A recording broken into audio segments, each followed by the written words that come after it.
Good morning. आज आपण 2017 सालची जी प्रश्नपत्रिका आहे त्यातील प्रश्न क्रमांक 59 ते 75 असं राहिलेले 17 प्रश्न पाहणार आहोत. बघा 59 क्रमांकाचा प्रश्न.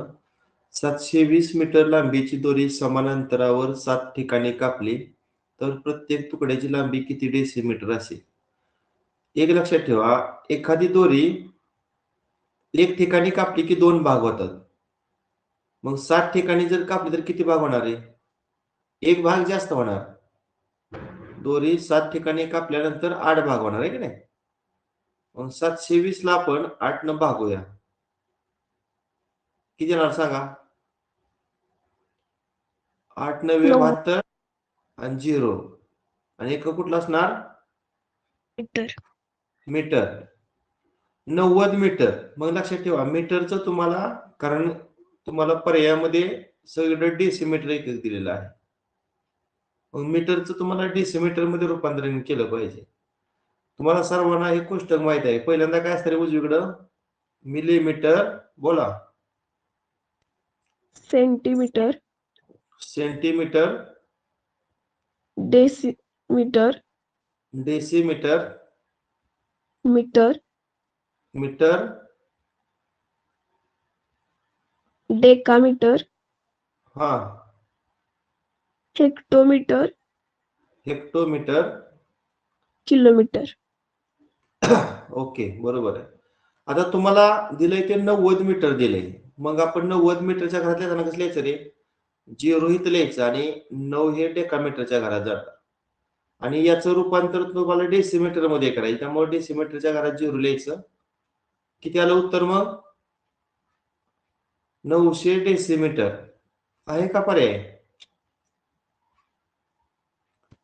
पर्याय क्रमांक 3. 2x अधिक 3 कंसाचा घन अधिक 64 या बहुपदीचा अवयव काय? आता 2x अधिक 3 चा तर तुम्हाला ऑलरेडी घन दिलेलाच आहे. फक्त 64 कोणाचा घन आहे सांगा? 4चा. 4चा. घनाची बेरीज म्हणजे कोणतं सूत्र वापरायचं? ए घन अधिक बी घन. सांगा याची उजवी बाजू.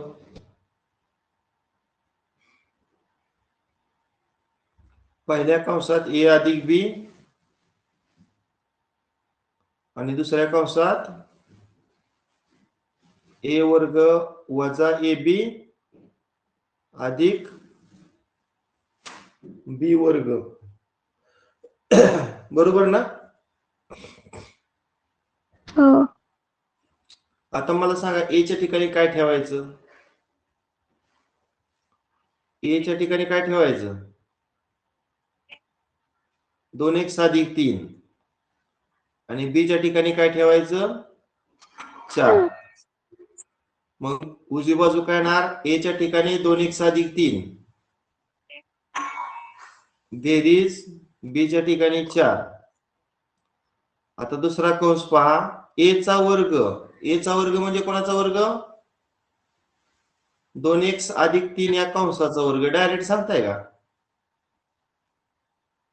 2x अधिक 3 चा वर्ग आपण डायरेक्ट लिहूया. इथं कोणतं सूत्र वापरायचं रे? ए अधिक बी कंसाचा वर्ग बरोबर ए वर्ग अधिक 2ab अधिक बी वर्ग. मग चला, 2x चा वर्ग किती? 4x वर्ग. पुन्हा ए आणि बी च्या गुणाकाराची दुप्पट. 2x आणि 3 चा गुणाकार 6x, 6x ची दुप्पट 12x. पुन्हा बी चा वर्ग म्हणजे 3 चा वर्ग किती? 9. हे झालं ए वर्गच म्हणजे 2x अधिक 3 कंसाचा वर्ग. ते तर येतो मी 4x वर्ग अधिक 12x अधिक 9. आता ए आणि बी चा गुणाकार आणि त्याला वजा चिन्ह द्यायचं. म्हणजे कोणाचा गुणाकार? 2x अधिक 3 ला 4 न गुणायचं. सांगा, 2x गुणिले 4 किती? 8x. 95 वजा. पुन्हा 4 गुणिले 3 12. 95 वजा. आणि शेवटी बी चा वर्ग म्हणजे 4 चा वर्ग किती? 16. सांगा पहिला कंस काय येणार? 3 आणि 4 ची बेरीज 7. आता x वर्गचं एकच पद आहे कोणतं? 4x वर्ग. आता या 12x आणि वजा 8x म्हणजे यांची वजाबाकी येणार 12तून 8 गेल्यानंतर 4x. आता ह्या 9 आणि 16ची बेरीज 25 आणि 25 वजा 12 अधिक 13. बघा आहे का हा पर्याय? पहिल्या कंसात 2x अधिक 7, दुसऱ्या कंसात 4x वर्ग अधिक 4x अधिक 13. पर्याय क्रमांक 3. चिन्ह बघा ना दुसऱ्या कंसात. पर्याय क्रमांक 2. पर्याय क्रमांक 2. प्रश्न क्रमांक 61. एक दुकानदार मोबाईलच्या छापील किमतीवर 8% सूट देतो. त्यानं एक मोबाईल 18,400 रुपयास विकला तर त्या मोबाईलची छापील किंमत किती? असं गणित आल्यानंतर अंशामध्ये आपण काय लिहायचं? छापील किंमत लिहायची आणि छेदामध्ये विक्री किंमत लिहायची. छेदामध्ये विक्री किंमत लिहायची. सर 20,000 पर्याय क्रमांक 1. हा बरोबर आहे. एका वस्तूची छापील किंमत 100 आहे. 8% सूट म्हणजे 100तून 8 रुपये तो कमी करतो म्हणजे 92 रुपयाला ती वस्तू विकतो. 100तून 8 वजा केल्यानंतर किती येणार? 92. आणि प्रत्यक्ष तुम्हाला विक्री किंमत किती दिलेली आहे छेदातील? 18,400. आणि छापील किंमत काढायची अंशामध्ये आपण x मानूया. तिरकस गुणाकार केला 100 गुणिले 18,400 आणि x ला जे 92 गुणिले होतं ते इकडे भागिले होणार. आता बघा 92 ची दुप्पट 184 आणि वरचं 2 0. बे एक बे आणि हे 2 आणि हे 2 असं 4 0 त्याच्यावर. म्हणजे जी छापील किंमत आहे ती 20,000 आली. म्हणजेच पर्याय क्रमांक किती? 1.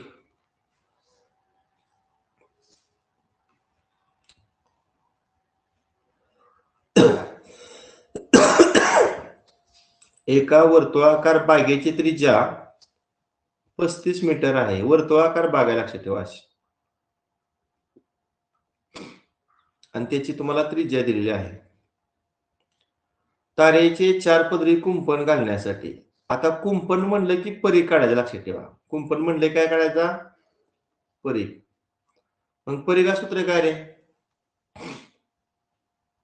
त्रिज्या तुम्हाला 35 दिली आहे. बरोबर आहे. 2 पाय r. मग आपण किंमत टाकूया. पायची किंमत आपण 22/7 मानू आणि r ची किंमत 35 दिलेली आहे त्रिज्या. 7 एके 7, 7 पाचा 35. 22 दोन्ही 44 गुणिले 5. 5 20 चला 2 5 20 आणि 2 22. 220 मीटर हा परीघ झाला. परीघ म्हणजे काय रे? परीघ म्हणजे एक पदरी कुंपणासाठी लागणारी तार. मग एक पदरी कुंपणासाठी जर 220 मीटर तार लागत असेल तर किती पदरी कुंपण आहे रे? 4 पदरी कुंपण आहे. मग 4 पदरी कुंपणासाठी किती तार लागणार? 220 ला 4 न गुणून घ्या. किती येणार? 880 मीटर. अगदी बरोबर. 880 मीटर तार लागेल. आणि एका मीटरचा खर्च 44. मग 880 मीटरचा खर्च किती? 880 ला 44 न गुणूया. करा हा गुणाकार. 38,720. पर्याय क्रमांक 1 38,720. 38,720 रुपये. पर्याय क्रमांक 1. एका चौरसाची बाजू 12 सेमी आहे. समजा मी असा चौरस काढला. चौरस म्हणजे चारी बाजू समान आणि चारी कोण काटकोन. समजा त्याचा हा कर्ण आहे. समजा या मूळच्या चौरसाला आपण ABCD नाव दिलं. आता या चौरसाची बाजू तुम्हाला 12 दिली. ही 12 म्हणजे सर्वच बाजू 12 असणार. इथं काटकोन असणार. हा कर्ण चौरस आहे तो कर्णावर कापला तर तयार होणाऱ्या त्रिकोणापैकी एका त्रिकोणाची परिमिती. समजा आपण ABC ची परिमिती काढूया. मला सांगा कर्ण किती रे? कर्ण या चौरसाचा कर्ण किती आहे? तुम्हाला माहित पाहिजे. चौरसाचा कर्ण आणि चौरसाची बाजू याचं रिलेशन काय रे? चौरसाचा कर्ण चौरसाच्या बाजूच्या किती पट असतो? वर्गमुळात 2 पट एवढा असतो. वर्गमुळात 2 पट असतो. 2 पट. वर्गमुळात 2 गुणिले 12. मग 12 अगोदर लिहितो आणि वर्गमुळात 2 नंतर लिहितो. म्हणजे कर्ण AC झाला 12 वर्गमुळात 2 सेमी. आता विचारलंय की त्रिकोणाची परिमिती. मग त्रिकोणाची परिमिती म्हणजे त्रिकोणाच्या तिन्ही बाजूंची बेरीज. म्हणजे कोणाकोणाची बेरीज येणार? पहिली बाजू AB, दुसरी बाजू BC आणि तिसरी बाजू म्हणजे त्या त्रिकोणाचा कर्ण AC. पैकी AB ची बाजू 12 आहे, BC पण बाजू 12 आहे आणि AC बाजू किती आहे रे? 12 वर्गमुळात. मग 12 आणि 12 ची बेरीज 24 अधिक 12 वर्गमुळात 2. आता ह्या दोघांमधून 12 जर कॉमन काढलं तर आत काय राहते? 12 2 24 म्हणजे 2 आणि 12 वर्गमुळात 2 मधलं 12 कॉमन घेतल्यानंतर वर्गमुळात 2. बघा हा पर्याय कुठे दिसतोय का? 12 कंसात 2 अधिक वर्गमुळात 2 सेमी. पर्याय क्रमांक 3. बरोबर आहे. पर्याय क्रमांक 3. 1730 चे 7.5%. इथे मी लिहितो 1730 चे म्हणजे गुणिले करायचं आणि 7.5% टक्के म्हणजे छेद किती? 100.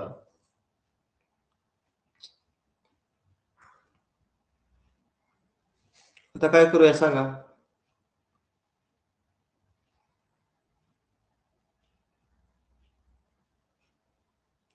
असं करूया 1730 गुणिले 75. आता 75 लिहिल्यानंतर 75 ला कितीनं भागल्यानंतर 7.5 येईल? 10 न. आणि त्याच्या जोडीला छेदामध्ये 100 आहे. म्हणजे 7.5 हे आपण 75/10 असं लिहिलं. आता या झिरोला हा झिरो कट झाला. आता 173 आणि 75चा जो गुणाकार आहे का नाही तो एवढा असणार आहे. कारण प्रत्येक ठिकाणी ही 5 अंकी संख्या दिसते. त्यामुळे करत वेळ घालवायचा नाही. 12,975. आता छेदामध्ये 100 आहे. 100 म्हणजे 10चा काय येणार? वर्ग. किंवा तुम्ही इथंच 12,975 भागिले 100 म्हणजे काय लिहू शकता रे? इथंच 100 न भागायचं म्हणजे 2 घरं डावीकडे म्हणजे दशांश नंतर 2 अंक असणार आहे का नाही? म्हणजे 129 म्हणजे हा पहिला पर्याय येतोय. आणि दुसरा पर्याय शोधताना आपण 100च्या जागेवर 10चा वर्ग लिहिला. आता 10चा वर्ग वर आल्यावर काय होणार? घातांक जो 2 आहे तो काय होणार? -2 होणार. म्हणजे कोणता पर्याय येतोय? दुसरा पण येतोय. पर्याय क्रमांक 1 आणि 2. पर्याय क्रमांक 1 आणि पर्याय क्रमांक 2 अशी 2 उत्तर आहेत याची. एका समभुज त्रिकोणाची एक बाजू 13 सेमी असेल तर त्या त्रिकोणाचं क्षेत्रफळ किती? आता इथं मात्र समभुज त्रिकोणाचे क्षेत्रफळ सूत्र माहित पाहिजे. कोण सांगेल रे समभुज त्रिकोणाचे क्षेत्रफळ? वर्गमुळात 3/4 गुणिले बाजूचा वर्ग. बरोबर. वर्गमुळात 3/4 गुणिले बाजूचा वर्ग. मग बाजू किती रे तुम्हाला? 12. मग 12चा वर्ग. मग वर्गमुळात 3/4. आता 12चा वर्ग लिहिताना 12 गुणिले 12 असं लिहूया. 4 एके 4, 4 त्रिक 12 आणि 12 आणि 3चा गुणाकार किती? 36. आणि पुढे वर्गमुळात 3 आहे का? हा पर्याय बघा. ऑप्शन 36 वर्गमुळात 3 चौरस पर्याय सेमी. क्रमांक 2. पर्याय क्रमांक 2 करेक्ट. पुढचा प्रश्न, खालीलपैकी कोणती राशी बहुपदी नाही? आता बहुपदी असण्यासाठी काय नियम आहे रे? कोण सांगते? प्रत्येक पदामधील जो चलाचा घातांक आहे तो काय असावा लागतो? बहुपदी होण्यासाठी चलाचा घातांक काय असावा लागतो? होल नंबर म्हणजे पूर्ण संख्या. म्हणजे घातांक स्थानी 0, लागतो. 1, 2, 3, 4 अशा संख्या असायला हव्यात. मायनस संख्या चालत नाही, अपूर्णांक चालत नाही. चला आता बघूया. इथं एक्सचा घातांक किती आहे? किती आहे एक्सचा घातांक? 2 आहे. आता इथं एक्सचा घातांक किती आहे रे? 2 नंबरच्या पदात. इथं खाली एक्सचा 1 घातांक आहे ना, मग तो वर आल्यावर काय होणार? एक्सचा 1 घातांक अंशात आल्यावर काय होणार? -1. वजा 1. आणि तर स्थिर पद आहे त्याच्या पुढे एक्सचा 0 लिहू शकतो. आता ही -1 ही पूर्ण संख्या आहे का? 0 आहे पूर्ण संख्या, पण -1 आहे का पूर्ण संख्या? नाही.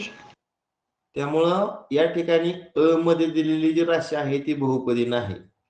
आता इथं बघा 2 पूर्ण संख्या आहे, याचा घातांक 1 ही पूर्ण संख्या आहे, एक्सचा घातांक 0, 0 ही पूर्ण संख्या आहे, म्हणजे ही बहुपदी आहे. इथं एक्सचा घातांक 3 बहुपदी आहे, एक्सचा घातांक 1 बहुपदी आहे, म्हणजे ही पण पूर्ण संख्या आहे, ही बहुपदी आहे. एक्सचा घातांक 5 पूर्ण संख्या आहे, एक्सचा घातांक 1 पण पूर्ण संख्या आहे आणि एक्सचा घातांक 0 म्हणजे 0 ही पूर्ण संख्या आहे, म्हणजे ही पण बहुपदी आहे. फक्त मध्ये जी राशी आहे ती बहुपदी नाही. कुठे आहे बघा? पर्याय क्रमांक पर्याय क्रमांक 1. 66चं उत्तर पर्याय क्रमांक 1. एका काटकोन त्रिकोणात काटकोन करणाऱ्या बाजू 5 सेमी व 12 सेमी आहेत, तर त्या त्रिकोणाच्या परिवर्तुळाची त्रिज्या किती? समजा हे वर्तुळ आहे, हा वर्तुळाचा व्यास आहे. समजा व्यासाला समजा मी AC नाव दिलं आणि अर्धवर्तुळ कंस आहे त्याच्यावर मी बिंदू C घेतला आणि या ठिकाणी हे AC सॉरी इथं B नाव देतो आता आणि हे BC जोडलं. मला सांगा अर्धवर्तुळात अंतरित केलेला कोण काय असतो रे? काटकोन. त्यामुळं कोण ABC हा काटकोन झाला. आणि मग हे काटकोन त्रिकोणाचं हे परिवर्तुळ आहे. काटकोन त्रिकोणाचं काय आहे? परिवर्तुळ. मग एक काटकोन करणारी बाजू तुम्हाला 5 दिली आहे आणि दुसरी काटकोन करणारी बाजू 12 दिली आहे. मला सांगा कर्ण किती रे? 13. 13. 5, 12, 13 हे त्रिकुट आहे. 25 आणि 25 कोणाची बेरीज?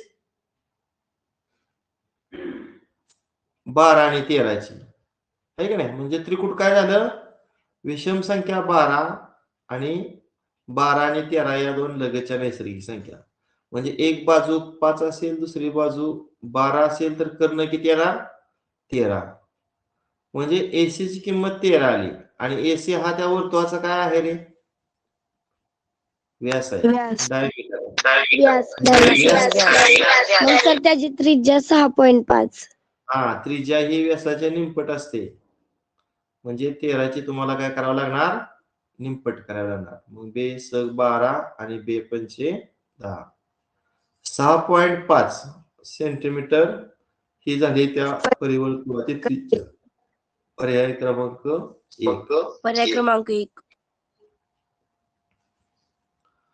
एका ट्रॅक्टरच्या चाकाचा व्यास 2.1 मीटर आहे.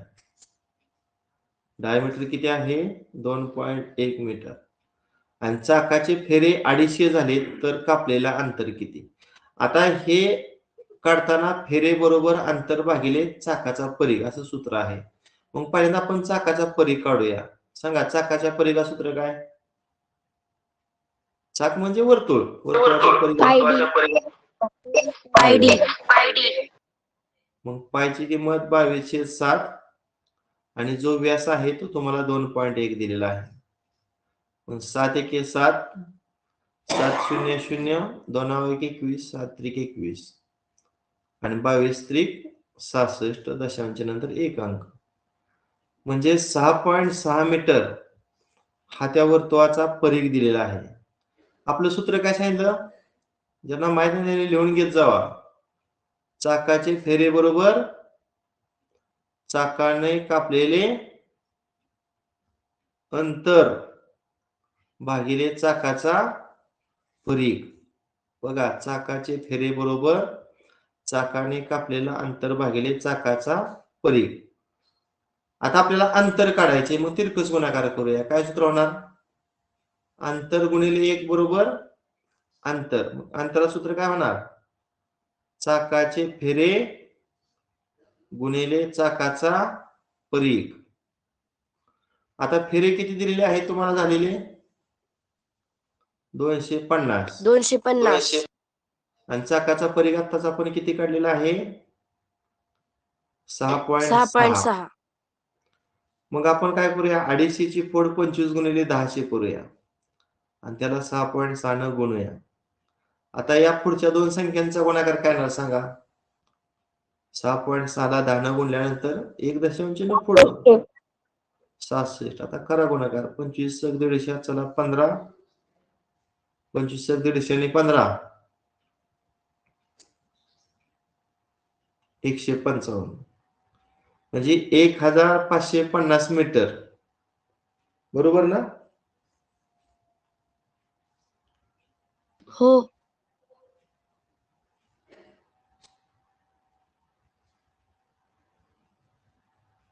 काय चुकलंय का रे? 1750 येते सर. कसं काय?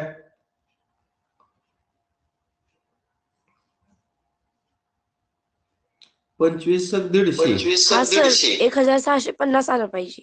चला 15. 25 150 आणि 15. हा 150 आणि 15 करायचे म्हणजे 165. तर 6 येणार. 1750 मीटर. पण तुम्हाला सर्व पर्यायामध्ये जे एकक आहे ते किलोमीटर मध्ये दिलेलं आहे. मग 1 किलोमीटरचं 1000 मीटर. मग ह्याला 1000 न भागा. पर्याय क्रमांक 4. 1.6 पर्याय क्रमांक 1.65 किलोमीटर. पर्याय क्रमांक 4. शीतलकडे जेवढी 5 रुपयाची नाणी आहेत तेवढ्याच 20 रुपयांच्या नोटा आहेत. तिच्याकडे एकूण 600 रुपये आहेत. तर शीतलकडे असणाऱ्या नोटांची संख्या किती? आता या गणितात काय करूया? शीतलकडं 5 रुपयाची X नाणी आहेत समजूया.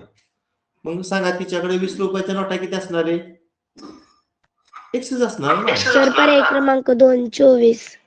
हा चेक करूया.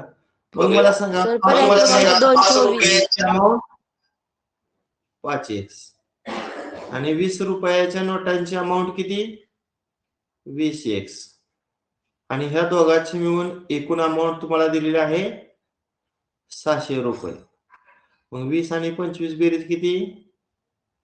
25X बरोबर 600. मग X बरोबर 600. आता हे गुणिले 25 इकडे आल्यावर भागिले 25 दुनी 50, 25 चौक 100 झालं. शीतलकडे असणाऱ्या नोटांची संख्या आपण X मानली होती आणि त्या X ची किंमत किती आली? 24. म्हणून पर्याय क्रमांक 2 हे उत्तर बरोबर आहे.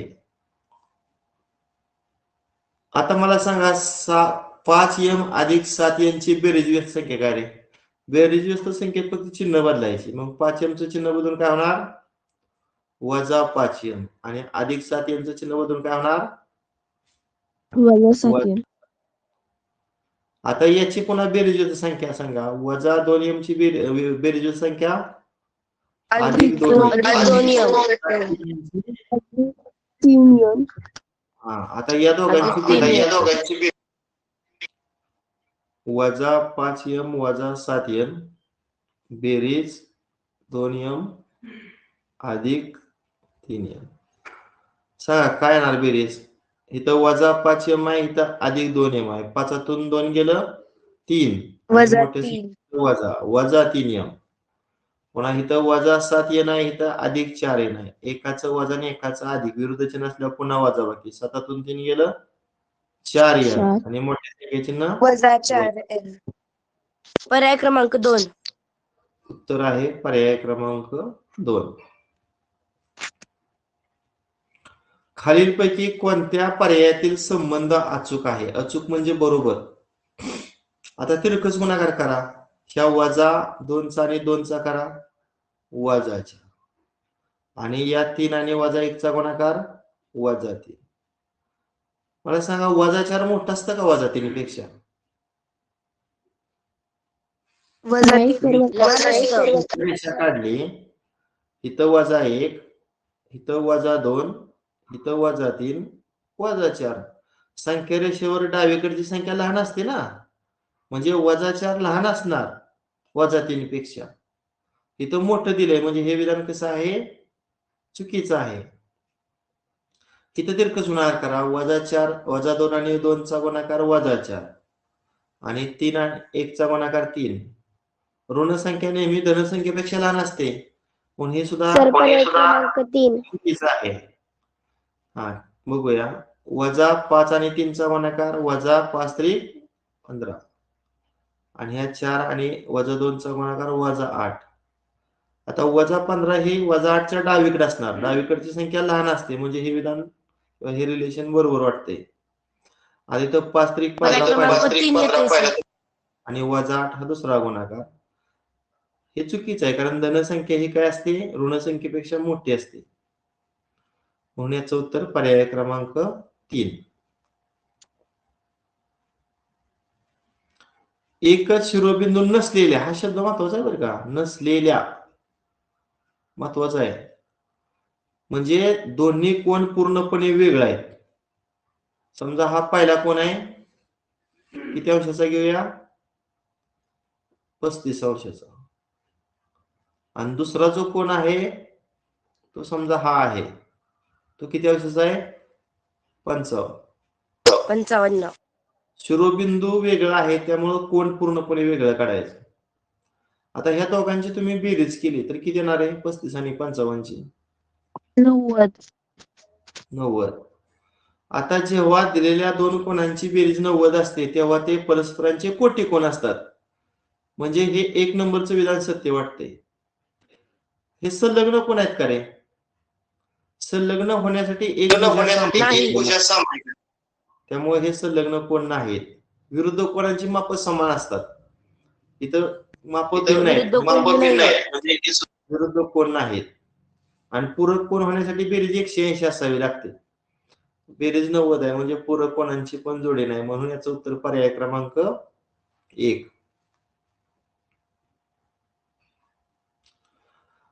आता हा आलेख आहे, त्याला आपण विभाजित स्तंभालेख म्हणू. आता बघा, एका शहरातील 4 निरनिराळ्या प्रभागात राहणाऱ्या बालकांच्या पोलिओ डोस दिला गेला की नाही याचे सर्वेक्षण करून प्राप्त माहिती खालील विभाजित स्तंभालेखामध्ये दिलेली आहे. तिचे निरीक्षण करून विचारलेल्या प्रश्नांची उत्तरे द्या. आता पहिल्यांदा आपण आलेख समजावून घेऊया. हा जो रेखांकित केलेला भाग आहे खालचा, त्यामध्ये काय आहे रे, डोस घेतलेली बालके आणि डोस न घेतलेली बालके ही वरच्या कोऱ्या स्पेस मध्ये आहेत. डोस न घेतलेली बालके वरच्या कोऱ्या स्पेस मध्ये आहेत. आता प्रश्न पुढच्या पानावर आहे, तरी पण मी ओपन करतो. पहिला प्रश्न वाचा. एकूण किती बालकांनी पोलिओ डोस घेतले नाही. पोलिओ डोस न घेतलेली कुठे आहे, वर का खाली, वर ना. मग सांगा वर किती बालक आहेत रे पोलिओ डोस न घेतलेली. इथं 60 आहे आणि इथं 80 आहे. करा वजाबाकी 80 आणि 60ची 20. 20.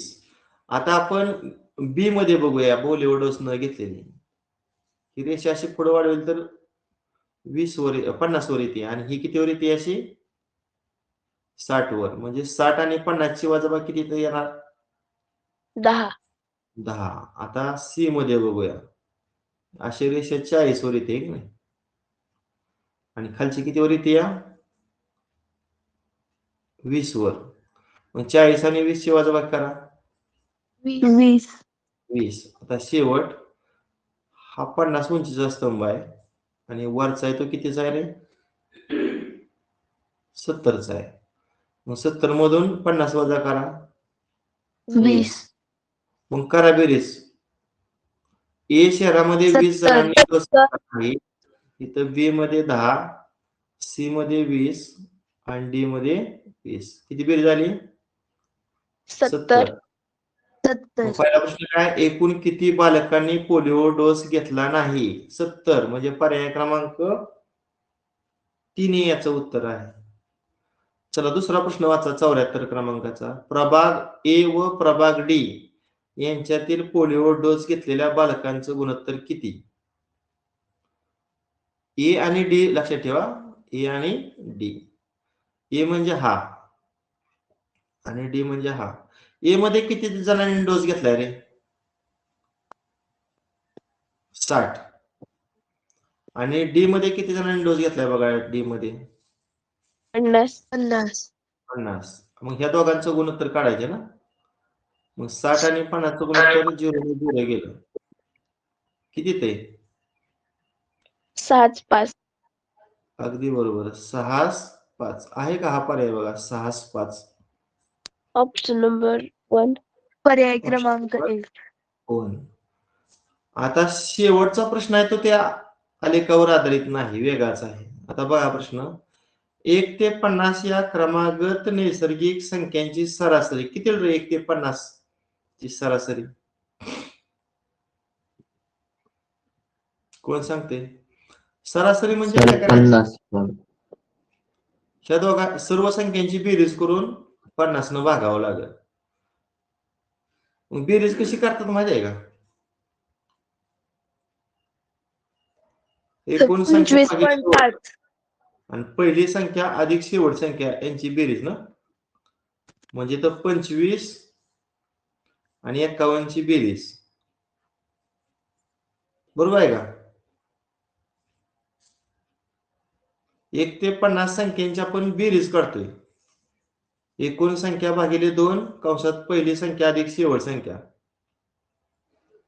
आणि मग ह्याला एकूण संख्येनं पुन्हा भागायची एवढी बेरीज येणार. मग ह्याला 50 न भागल्यावर काय येणार 25 एके 25 25 दुनी 50 आणि 51 ची निमपट किती 2 दुनी 4 2 पंचे सर पर्याय क्रमांक 4.